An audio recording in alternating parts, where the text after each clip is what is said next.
না রাসলীলা শুনলে বা গাইলে সে কি পাবে আর কি হারাবে?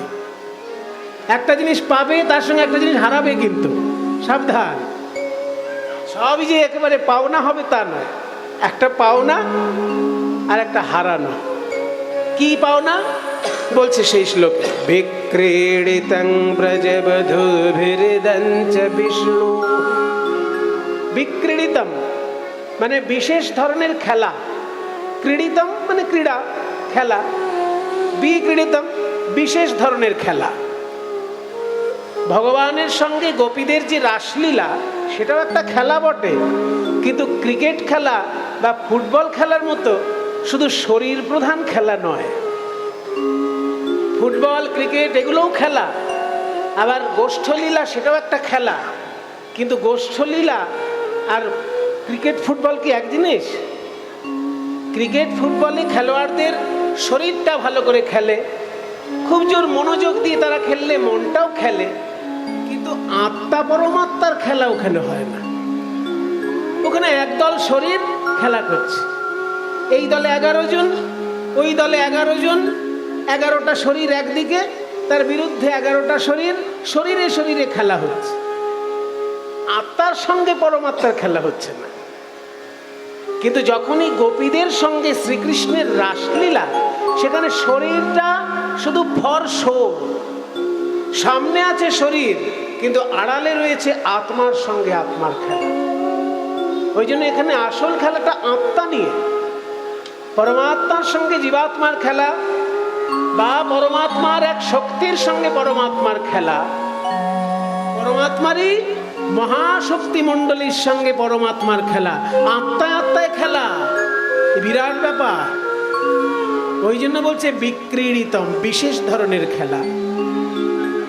বিক্রীড়িতং ব্রজবধূভির্দঞ্চ বিষ্ণু, ব্রজবধূদের সঙ্গে বা ব্রজগোপীদের সঙ্গে বিষ্ণুর এই যে বিক্রীড়িত মানে বিষ্ণুর এই যে বিশেষ খেলা, এখানে কিন্তু কৃষ্ণ বলা হলো না, বিষ্ণু বলা হলো। খেলছে তো কৃষ্ণ, রাসলীলায় লীলা করছে তো কৃষ্ণ, কিন্তু শব্দটা প্রয়োগ করা হলো বিষ্ণু। কেন না, বিষ্ণু শব্দের অর্থ এখানে শঙ্খ চক্র গদা পদ্মধারী অবতার বিশেষ নয়, শঙ্খ চক্র গদা পদ্মধারী দেবতা বিশেষ নয়। এখানে বিষ্ণু শব্দের অর্থ হচ্ছে প্রবেশকারী, প্রবেশ করার ক্ষমতা আছে যার, তিনি বিষ্ণু। যেমন সহ্য করার ক্ষমতা আছে যার, তিনি সহিষ্ণু। ক্ষয় যেটা হয় সেটা ক্ষয়িষ্ণু, তেমনি প্রবেশ করার ক্ষমতা যার আছে তিনি প্রবিষ্ণু। প্রটা বাদ দিয়ে বিষ্ণু, অর্থাৎ প্রবেশ করতে পারেন যিনি, ভালোর মধ্যেও যিনি আছেন, মন্দের মধ্যেও যিনি আছেন, সাধুর মধ্যেও যিনি আছেন, চোরের মধ্যেও যিনি আছেন, আলোর মধ্যেও যিনি আছেন, অন্ধকারেও যিনি আছেন, সমস্ত কিছুর মধ্যে যিনি প্রবেশ করে আছেন, তার নাম বিষ্ণু। তাই এখানে গোপীদের সঙ্গে কার খেলা চলছে? বিষ্ণুর খেলা চলছে, যে আমার মধ্যেও আছে, তোমার মধ্যেও আছে, সবার মধ্যে আছে। এখানে কীর্তন যে গাইছে তার মধ্যেও আছে, যারা শুনছে তাদের মধ্যেও আছে, যে মাইকের পাশে বসে আছে তাদের মধ্যেও আছে, যে লাইটের পাশে বসে আছে তাদের মধ্যে, সবার মধ্যে যিনি ঢুকে আছে, প্রবেশ করে আছে, তিনি বিষ্ণু। সেই বিষ্ণুর সঙ্গে যখন গোপীদের বিশেষ ধরনের খেলা, তার নাম রাসলীলা। সেই লীলাটা বিক্রীড়িতং ব্রজবধূভির্দঞ্চ বিষ্ণু শ্রদ্ধান্বিত অনুশৃণুয়াৎ, শ্রদ্ধান্বিত চিত্তে অনুশৃণুয়াৎ, মানে বারবার যে শোনে, একবার শুনলে হবে না, একবার শুনে লেটা চুকিয়ে দিলাম তাহলে হবে না। তুমি রাসলীলা যতবার শুনবে ততবার নতুন নতুন দিক আবিষ্কার করবে। কখনো হয়তো নাচটা তুমি খেয়াল করেছো, তত্ত্বকথা খেয়াল করোনি, কখনো নাচ খেয়াল করেছো, তত্ত্বকথা খেয়াল করেছো, কিন্তু কি কি তাল হয়েছে তালগুলো খেয়াল করোনি। তাল, তত্ত্ব, নাচ সবই দেখেছো, কিন্তু বৈষ্ণব পদাবলীর কোন কোন পদ গাওয়া হলো, কার কার লেখা পদ, সেগুলো খেয়াল করো। যতবার শুনবে তত এক একটা দিক আবিষ্কার করবে। ওই জন্য ভাগবত বলছে একবার শুনে ঝামেলা মিটিয়ে দিলে হবে না, বারবার যে শুনবে এবং শ্রদ্ধান্বিত চিত্তে। শ্রদ্ধান্বিত অনুশৃণুয়াৎ অথ বর্ণয়েদ যঃ, অথবা যদি কেউ বর্ণনা করে, মানে কীর্তনও যদি কেউ করে আর শ্রদ্ধান্বিত চিত্তে যদি কেউ শ্রবণও করে, তাহলে একটা পাবে আর একটা হারাবে। কি পাবে? ভক্তি পরম ভগবতী প্রতিলভ্য, ভগবানের চরণে সে পরাভক্তি লাভ করবে। পরাভক্তি পাওয়া তো সহজ নয়। যে ভক্তি আমরা লাভ করি এটা হচ্ছে সাধন ভক্তি, আর যে ভক্তির কথা এখানে আলোচনা হচ্ছে সেটা হচ্ছে সাধ্য ভক্তি, যেটা গোপীদের হৃদয়ে থাকে, যেটা শ্রীকৃষ্ণ ইচ্ছা করে কাউকে দিতে চায় না, রাধারানীর ইঙ্গিত পেলে তবে দান করেন। বলছেন যে শ্রীকৃষ্ণ প্রেম কভু নাহি দেন রাখেন লুকাইয়া। ভগবানের কাছে তুমি টাকা পয়সা চাও, পেয়ে যাবে। একতলা বাড়িটা দুতলা বাড়ি হোক, এটা চাও, পেয়ে যাবে। কিন্তু যদি বলো হে ভগবান একটু গোপী প্রেম আমায় দাও, বলে ওই জায়গাটা হাত বাড়িও না বাবা। কৃষ্ণ যদি ফিরে কভু ভুক্তি মুক্তি দিয়া, ভুক্তি মানে ভোগ, মুক্তি মানে মোক্ষ। আপনি ভোগ চাইলে ভোগ দিয়ে দেবেন কৃষ্ণ, এমনকি আপনি মুক্তি চাইলে মুক্তি দিয়ে দেবেন কৃষ্ণ, কিন্তু প্রেম কভু নাহি দেন রাখেন লুকাইয়া। সেই প্রেম ভক্তিটার নামই হচ্ছে পরাভক্তি। সেটা লাভ করা যাবে এই রাসলীলা বারবার শ্রবণ এবং শ্রদ্ধান্বিত চিত্তে কীর্তন করবে। ভক্তি পরম ভগবতী প্রতিলভ্য, লাভ করবে ভগবানের চরণে পরাভক্তি, এটা হলো লাভ। আর হারাবে কি? কি পাবে সেটা তো বলা হলো, হারাবে বললেন যে একটা। এবার যেটা হারাবে সেটা আবার হারালেও লাভ। বলছে কি হারাবে তাহলে? কামম হৃদরোগম, কামনা বাসনারূপী হৃদয়ের যে দুরারোগ্য ব্যাধি। কামম হৃদরোগম আশু অপহীনতি, অতি শীঘ্র, আশু মানে অতি শীঘ্র, তাড়াতাড়ি, অপহীনতি দূরীভূত হয়ে যাবে। এই কামনা বাসনা হচ্ছে আমাদের কাছে রোগ। অনেক সময় আমাদের কাছে রোগটা রোগ বলে মনে হয় না, রোগটা অনেক সময় আমাদের কাছে একটা মজার বিষয় হয়ে দাঁড়ায়। যেমন ধরুন কারোর মাথায় যদি উকুন থাকে, তার চুল কাটতে বেশ মজা লাগে। উকুন যখন বেশ ভালো করে কামড়ায়, চুল কাটতে মজা লাগে না? কিন্তু ওটা কি ভালো জিনিস? কারোর যদি গায়ে চুলকানি থাকে, চুল কাটতে একেবারে ছাল চামড়া উঠে যাচ্ছে, তবুও যেন মজা লাগছে। তাহলে চুলকানি যেমন চুল কাটতে খুব মজা লাগে, কিন্তু সেটা একটা রোগ। যে চুল কাটছে তার মজা লাগছে, কিন্তু অন্য লোকটা যে দেখছে তার গাটা ঘিন ঘিন করছে, তাই না? সে ভাবছে কিরকম লোক রে বাবা, গায়ে চুলকানি যে একটু ওষুধ টষুধ খায় না। তাহলে যার চুলকানি নেই তার কিন্তু ঘেন্না লাগছে, আর যার চুলকানি আছে তার কিন্তু হ্যাঁ চুলকে বেশ মজা লাগছে। ওই জন্য রোগ ব্যাধি কখনো কখনো বেশ মজার বিষয়বস্তু হয়ে ওঠে। আমাদের মুনি ঋষিগণ বলছেন যে কামনা বাসনা ভালো লাগে, কিন্তু আসলে সেটা একটা রোগ। কি আশ্চর্য ব্যাপার না? মুনি ঋষিদের কথা ওই জন্য আমরা বুঝতে পারি না। যেহেতু মুনি ঋষিদের হৃদয়ে কামনা বাসনা নেই, সেই জন্য তারা অন্যের হৃদয়ে কামনা বাসনা দেখলে তাদের কষ্ট হয়। যেমন যার চুলকানি নেই, অন্যের চুলকানি দেখলে তার কষ্ট হয়। তাই মুনি ঋষিরা যখন দেখেন এই লোকটার হৃদয়ে কামনা বাসনা ভর্তি, ও রোগ নিয়ে ঘুরে বেড়াচ্ছে, অথচ ও জানে না ওটা রোগ।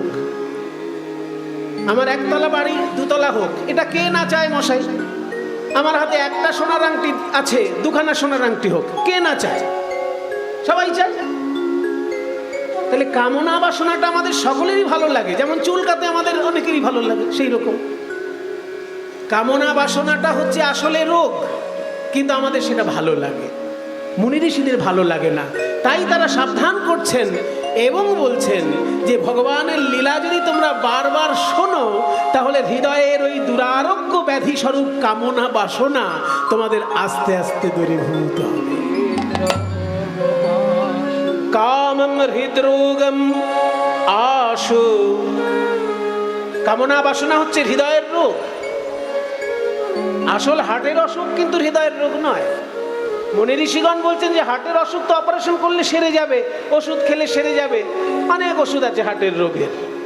কিন্তু কামনা বাসনা সারতে গেলে কোন ওষুধ আপনি দোকানে পাবেন? ওষুধের দোকানে গিয়ে বলবেন তো আমার একতলা বাড়ি দুতলা হবার খুব ইচ্ছা, এমন একটা ওষুধ দাও তো যাতে দুতলা বাড়ি না হোক আমি চাই। দিতে পারবে দোকানদার?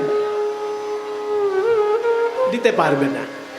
কাজে কামনা বাসনাটা আমার যে ব্যাধি সেটা আমার মনেই হয় না, ওটা আমার কাছে সুখকর মনে হয়।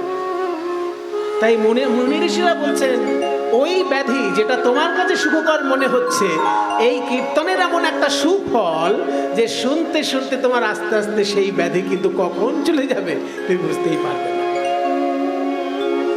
তাই একটা লাভ একটা ক্ষতি। লাভ হচ্ছে কি ভগবানের চরণে পরাভক্তি পাবে, আর ক্ষতিটা হচ্ছে যে তুমি যে রোগ পুষে রেখেছো হৃদয়ে কামনা বাসনা রূপী, ওই রোগটা দূরে যাবে। মানে প্রকারান্তরে দেখা গেল যে এখানে ক্ষতিটাও লাভ। আমার রোগ যদি দূর হয়ে যায় কীর্তন শুনতে গিয়ে, যেটাকে আমার রোগ বলে মনেই হচ্ছে না, আমার সঙ্গে থাকছে কামনা বাসনা রূপী রোগ, সেই রোগ যদি দূর হয়ে যায় তাহলে কার না ভালো লাগবে, কার না মঙ্গল হবে। তাই ভগবানের এই লীলার সুফল এইটাই। এটা আগে বলে রাখলাম কারণ পরে এগুলো বিশ্লেষণ করার সময় সুযোগ হয় না। রাসলীলা যে আমরা শুনি তার ফলটা কি? ফলটা হচ্ছে ভগবানের চরণে পরাভক্তি লাভ এবং কামনা বাসনা রূপী যে হৃদয়ের রোগ, সেই রোগটা দূরীভূত হয়। তাই শ্লোকটা আরেকবার বলি, বিক্রীড়িতং ব্রজমধুভিরিদং চ বিষ্ণুঃ শ্রদ্ধান্বিতোऽনুশৃণুয়াৎ अथ वर्णयति यः भक्तिं परां भगवती प्रतिलभ्य कामं हृदरोगम् आशु अपहिनोति अचिरेण धीरः। যিনি রাসলীলা করেছেন বৃন্দাবনে, তিনিই তো আজকে আমাদের গৌর হরিরূপে নবদ্বীপে হরিনামের খেলা করছেন। মহাপ্রভু বলছেন আমার বৃন্দাবনে যমুনা ছিল, নবদ্বীপে যমুনা কই? ওই তো যমুনা, গঙ্গার জলের সঙ্গেই তো যমুনার জল মিশে আছে। তাহলে গঙ্গাই কি যমুনা নয়? দুইয়ের মধ্যে যদি এক মিশে থাকে তাহলে দুইয়ের মধ্যেই তো এক আছে, এক আলাদা কোথায় খুঁজে বেড়াবো? প্রয়াগে যমুনার সব জল গঙ্গায় এসে মিশছে। বৃন্দাবনে যে যমুনা, দিল্লিতে যে যমুনা, সেই যমুনা প্রয়াগে এসে গঙ্গার সঙ্গে মিশে যাচ্ছে। তাহলে যমুনার যে জল, সেই জল তো গঙ্গাতেই মিশে আছে। কাজে গঙ্গাই তো আমার যমুনা। বলে এই তো সেই যমুনা। যমুনা যমুনা যমুনা ও যমুনা, এই তুমি সেই যমুনা প্রবাহিনী। বলো বলো যমুনা, এই কি তুমি সেই যমুনা প্রবাহিনী। বলো বলো যমুনা, এই কি তুমি সেই যমুনা প্রবাহিনী। মোজার বিমল তটে রূপের হাটে বিকাত নীলকান্ত মণি। ওজার বিমল তটে রূপের হাটে বিকাত নীলকান্ত মণি। আর বিমল তটে রূপের হাটে বিকাত নীলকান্ত মণি। ওজার রূপের হাটে বিমল তটে বিকাত নীলকান্ত মণি। যমুনায় যমুনা, এই কি তুমি সেই যমুনা প্রবাহিনী। বলো বলো যমুনা, এই কি তুমি সেই যমুনা প্রবাহিনী। তুমি যদি সেই যমুনা তাহলে নুপুরের ধ্বনি শুনছি না কেন? না শুনি নপুর ধ্বনি, না শুনি না শুনি নপুর ধ্বনি, না শুনি কিনকিনি, না শুনি নপুর ধ্বনি, না শুনি কিনকিনি, না শুনি নপুর নপুর নপুর জন জন রন জন রন জন রন জন রন জন রন জন রন জন জন জন জন জন জন জন না শুনি পুর ধ্বনি, না শুনি কিঙ্কিনি, ওই মধুর হাসি যমুনা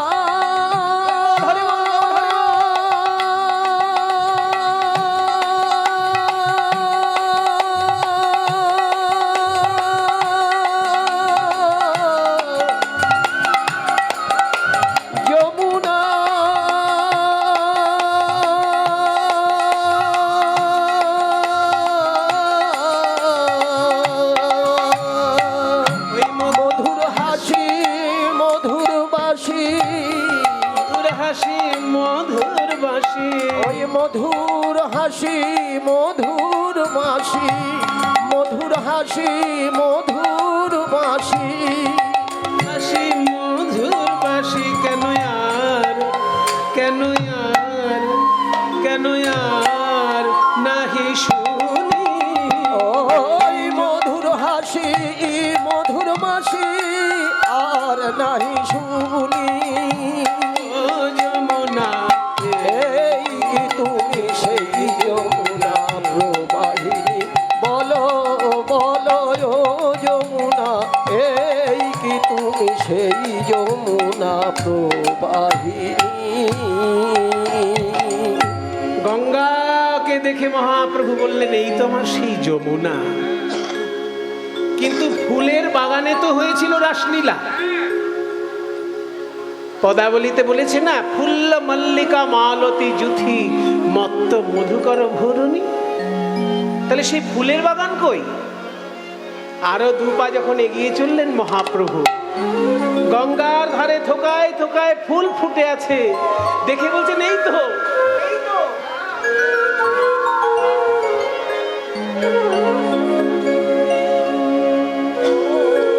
ফুল বন দেখি ও ফুল বন দেখি,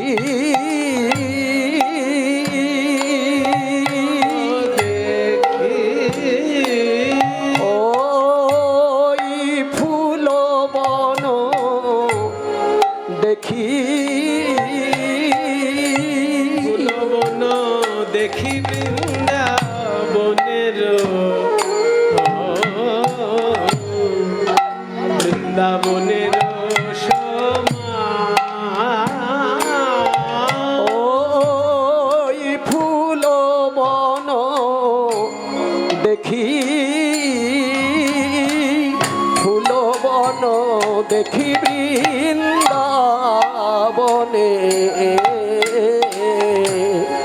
বৃন্দাবনের সমান,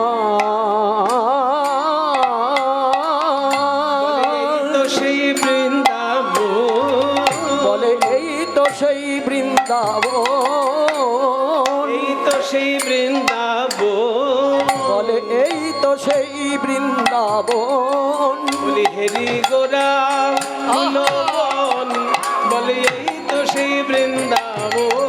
আজ হেরি গোরা ফুলবন এই তো সেই বৃন্দাবন, হেরি গোরা ফুলবন এই তো সেই বৃন্দাবন, হেরি গোরা ফুলবন হলো পূর্ব লীলায় উদ্দীপন।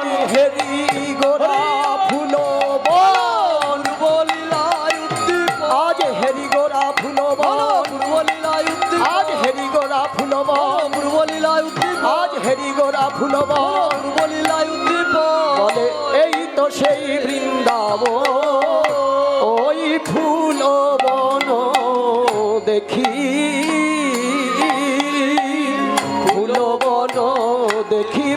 বৃন্দাবনে বৃন্দাবনের সমান। আমার গোপীগণ কোথায়? যমুনা পেলাম, সেই নিভৃত নিকুঞ্জ বন ফুল বন পেলাম, কিন্তু যাদের সঙ্গে আমার লীলা খেলা রাসলীলা, সেই গোপীগণ কোথায়? হঠাৎ মহাপ্রভু এক একজন ভক্তের দিকে যখনই নয়ন দিচ্ছেন, অমনি তার ভিতরে সেই গোপী ভাবটি দর্শন করছেন। যখনই নরহরি সরকারের দিকে দেখছেন, এই তো আমার সেই বৃন্দাবনের গোপী, এই তো আমার সেই মধুমতি। মধুমতি, এসো এসো মধুমতি, আমার কাছে এসো। নরহরি সরকারকে যখনই দেখছেন, আর নরহরি সরকার নয়, মধুমতি চিন্তা করছেন। যখন যে ভক্তকে দেখছেন, তার গোপী স্বরূপটি মহাপ্রভু দেখতে পাচ্ছেন। সহচর গণ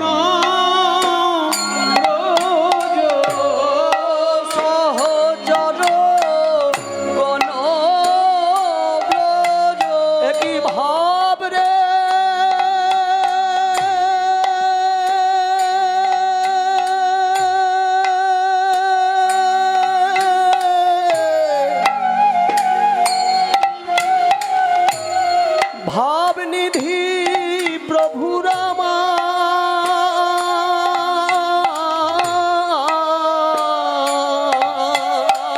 বলে এরাই তো তারা রে,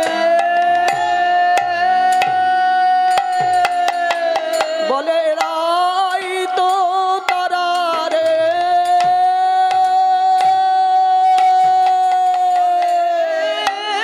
এরাই তো তারা রে, বলে এরাই তো তারা রে।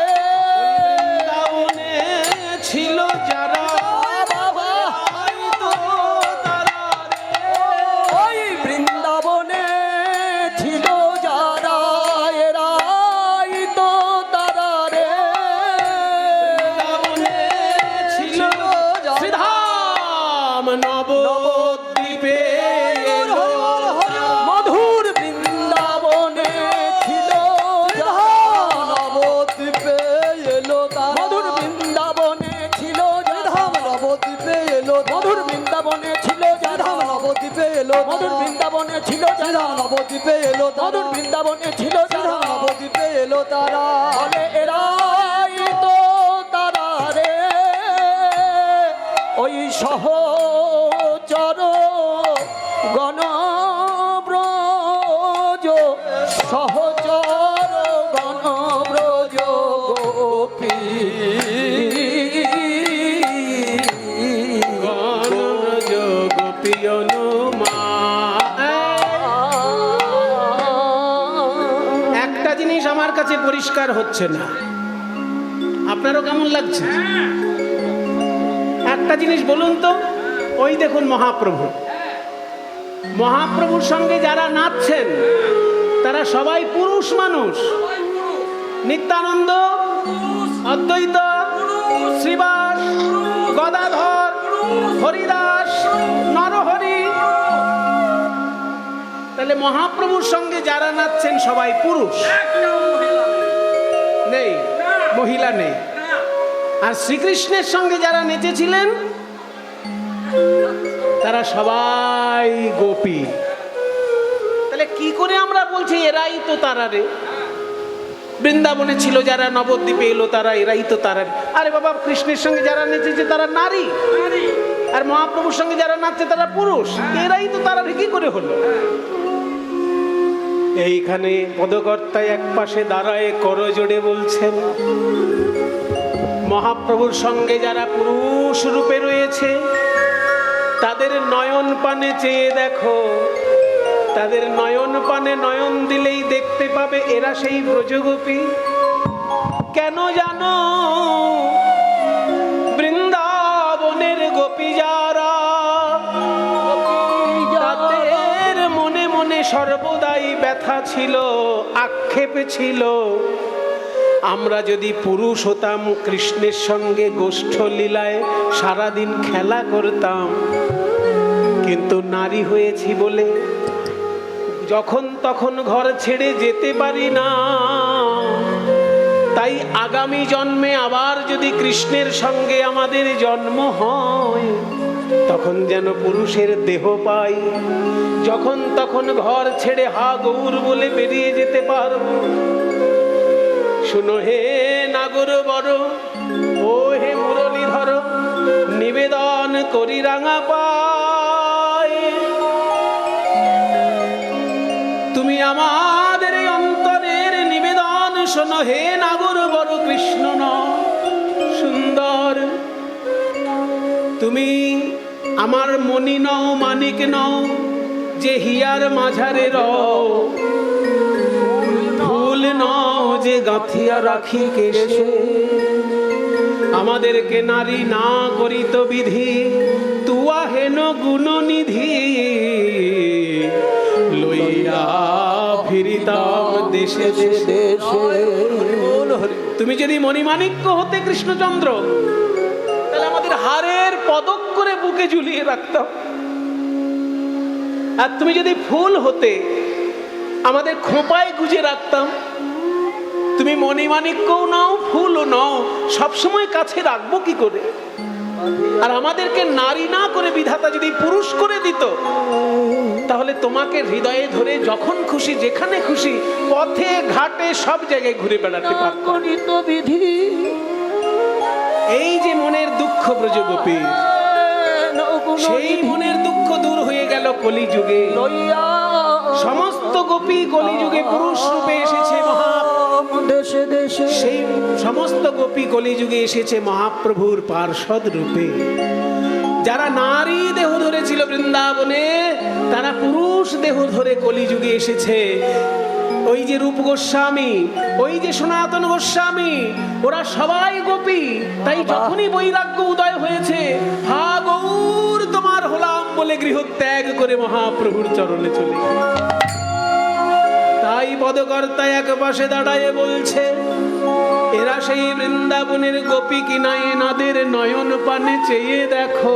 বাবা বলি এরাই তো তারা রে, বলি এরাই তো তারা রে।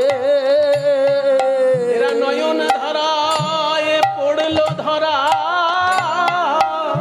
এরাই তো তারা রে। এরা নয়ন ধারায় পড়লো ধরা, এরাই তো তারা রে। এরা যদি বৃন্দাবনের গোপী নাইবা হবে, বৃন্দাবনের গোপী নাইবা হবে, তবে কৃষ্ণ বলতে গেলেই এনাদের দুই নয়নে প্রেম ধারা বইবে কেন গো? দুই নয়নে প্রেম ধারা বইবে কেন গো? এরাই তো তারা রে, বলি এরাই তো তারা রে।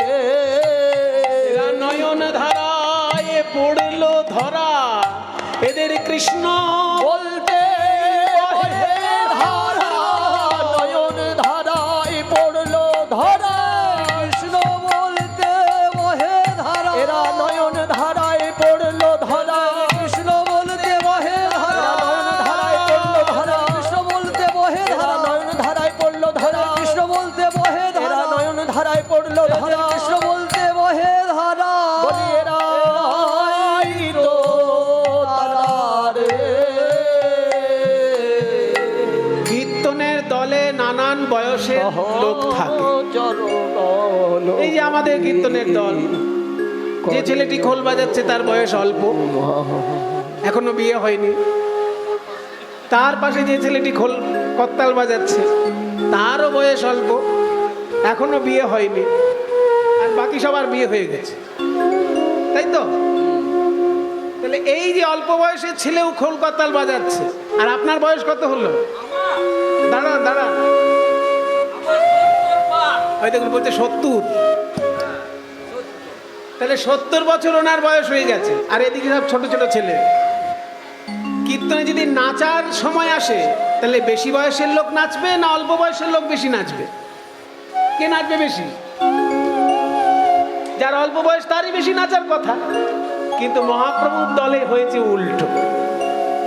মহাপ্রভুর দলে যার বয়স সব থেকে বেশি, সে সব থেকে বেশি নাচছে। তার নাম কি? তার নাম হচ্ছে অদ্বৈত আচার্য, যিনি মহাপ্রভুর থেকেও 52 বছরের বড়। তাহলে মহাপ্রভুর থেকে 52 বছরের বড় অদ্বৈত, সে আজকে সব থেকে বেশি নাচছে। উমা, ব্যাপারটা কি একটু জানার চেষ্টা করি। দেখো, অদ্বৈত নাচে রে, অদ্বৈত নাচে রে, অদ্বৈত নাচে রে, ওই অদ্বৈত নাচে রে, অদ্বৈত নাচে রে, ওই নাচে রে আমার অদ্বৈত নাচে রে, জোরে জোরে লম্ফ দিয়ে অদ্বৈত নাচে রে, ওই নাচে রে আমার অদ্বৈত নাচে রে, জোরে জোরে লম্ফ দিয়ে অদ্বৈত নাচে রে। এত নাচছেন কেন? কি আনন্দ? কি রাসের রস পেয়েছেন? আমি পেয়েছি বলেই অদ্বৈত নাচে। আমি পেয়েছি বলে অদ্বৈত নাচে রে, পেয়েছি বলে অদ্বৈত নাচে, আমি পেয়েছি বলে অদ্বৈত নাচে রে। কি পেয়েছেন? বলে আজ তাই পেয়েছি, আজ তাই পেয়েছি, তারপরে যা চেয়েছি আজ তাই পেয়েছি। আমি দাপরে যা চেয়েছি আজ তাই পেয়েছি। উনি দাপরে যা চেয়েছিলেন কলিযুগে এসে পেলেন। কি চেয়েছিলেন অদ্বৈত দাপর যুগে? এই অদ্বৈত দাপর যুগে হচ্ছে দেবাদিদেব মহাদেব। রাসলীলায় পুরুষের প্রবেশ নিষেধ ছিল। এবার দেবাদিদেব মনে মনে ভাবছেন, কি এমন লীলা আমাকে গিয়ে দেখতে হবে। আমি এত কিছু জানি, আর শ্রীকৃষ্ণের রাসলীলার রসটা আমি জানবো না? তাই গোপীগণ যখন সমবেত হয়েছেন, দেবাদিদেব মহাদেব তখন গোপী পোশাক পরে একটা ওড়না মাথায় দিয়ে প্রবেশ করেছে। আর যেই না প্রবেশ করেছেন, অমনি রাস চক্র বন্ধ হয়ে গেল। গোপী মণ্ডলীর মধ্যে কোনো পুরুষ মানুষ প্রবেশ করলেই রাস বন্ধ হয়ে যাবে। কি ব্যাপার, রাসচক্র বন্ধ হয়ে গেল কেন? দেখি তো এখানে কোনো পুরুষ আছে কিনা। 6047 গাড়িটা একটু সরিয়ে নিন, অন্য গাড়িগুলো বেরোতে পারছে না। যার গাড়ি আছে দয়া করে একটু 6047 অনুগ্রহ করে সরিয়ে নিয়ে আমাদের সাথে সহায়তা করুন, ধন্যবাদ। জয় নিতাই। দেখি পুরুষ মানুষ কোথায় আছে, এদিক দিয়ে শুরু করি। দেখি মুখটা দেখি তোমার। বাহ, মিষ্টি মুখ, গোপী।